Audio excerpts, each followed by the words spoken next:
the Maya would set up a series of stelae in front of a temple, one every 5 years. The first stela in each series always showed a figure seated in a carved niche. At the bottom of the stela was a sacrificial victim. A ladder ascended to a seated figure above. Proskouriakov resolved to make sense of the scene.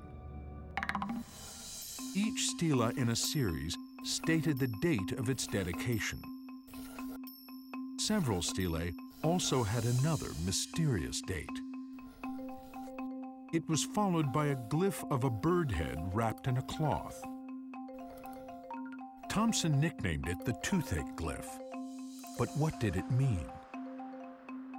Proskouriakov found a clue when she discovered another date that fell anywhere from 12 to 31 years before the toothache event. The glyph following this earliest date was always the upended head of an iguana.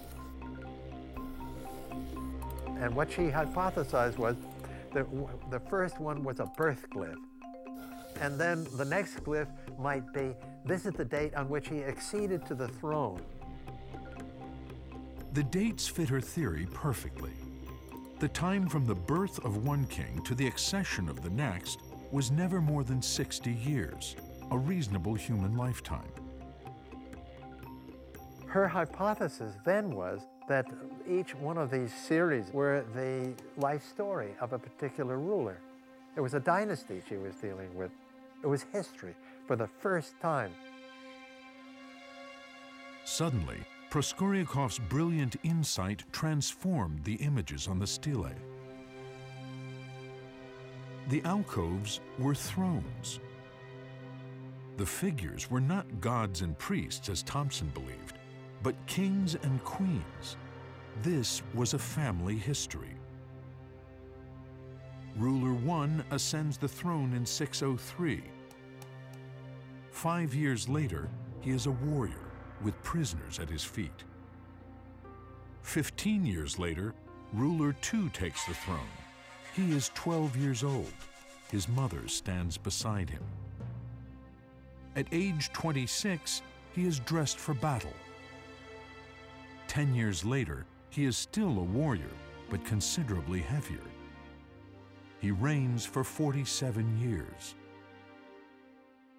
Proskouriakov's story followed the reigns of 7 kings. She laid it out, all the dates with all the sequences for each series, and I looked at it, my knees went weak. I said, Tanya, you've done it. It's the most important discovery of all time. She presented the paper to Eric Thompson, and Eric Thompson said, oh, Tanya, you know that can't possibly be true. There is no history in the inscriptions. And she said that the next morning, she came back to work to be greeted by Eric Thompson, who said, you're absolutely right. Which is amazing for somebody like that who'd been a lifelong opponent of the idea that this was history. And that was it. That just changed everything. We now know that we were dealing with history on these monuments.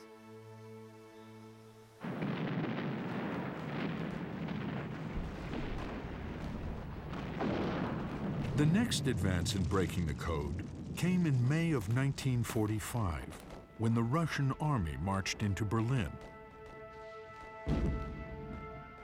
In the ranks was a young officer named Yuri Valentinovich Konorosov.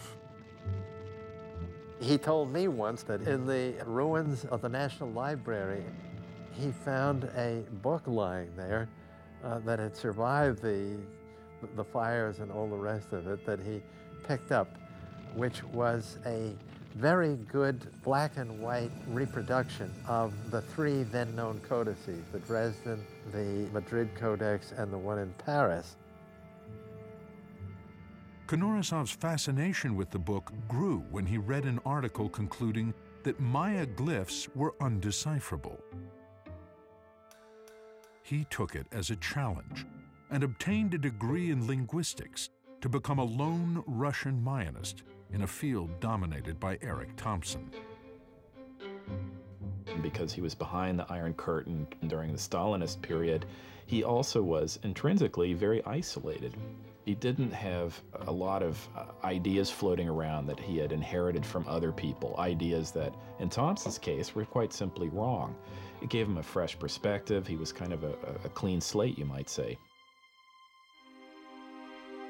As a linguist, Konorisov knew the first step in analyzing an unknown writing system is to count the signs. If a script has 20 to 35 signs, it is probably alphabetic, representing simple sounds. If there are 80 to 100 signs, it is probably based on syllables. But if a script has several hundred signs, it is surely logographic, or based on signs for whole words. A logographic system like Chinese has thousands of signs for thousands of words.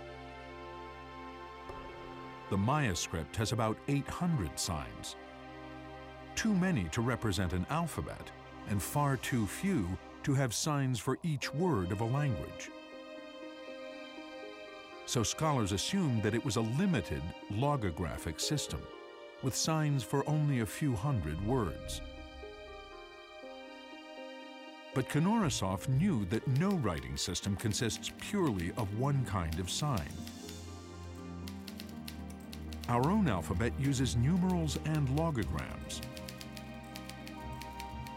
Konorisov realized the Maya script was also a mixed system, combining word signs and phonetic signs. With this insight, he turned to the Madrid Codex, where the glyphs for the 4 directions had been identified. He focused on the glyph for west, searching for syllables. It was made up of 2 signs. On the bottom was the sun sign, depicted in all its variations by 4 spokes or petals. On the top was a hand with thumb and forefinger touching. Eric Thompson had argued that the hand sign meant completion and read the glyph as completion of sun or sunset, therefore west. For Thompson, glyphs represented ideas, not sounds. Eric was kind of bullheaded about things like this. He had determined to his own satisfaction that the hieroglyphs were not phonetic and could not be phonetic, and he stuck with that. But Konorisov disagreed. He suspected that the glyphs might in fact be tied to the sounds of spoken Maya. He knew that in Maya, the word for west is chikin, and the word for sun is kin. So he suggested that the hand sign should be read not as the concept, completion, but as the syllable, chi. When combined with the logogram for sun, it forms chikin. To rule out coincidence, Konorisov identified syllables in other glyphs, proving that at least some corresponded to the sounds of spoken Maya.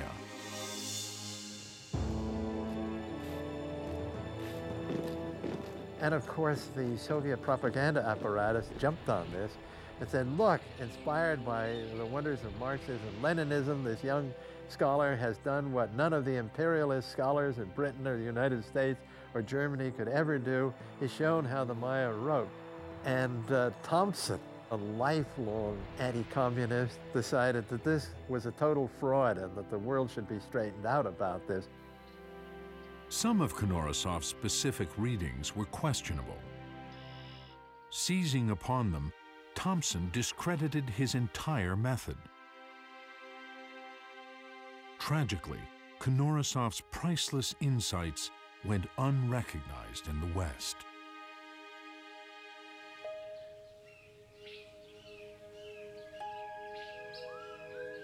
But the era of lone scholars scattered across the world was coming to an end. The change began in Palenque, driven by Merle Green Robertson. She had spent years documenting the site's art for future generations. While she was working, An art professor named Linda Sheely visited.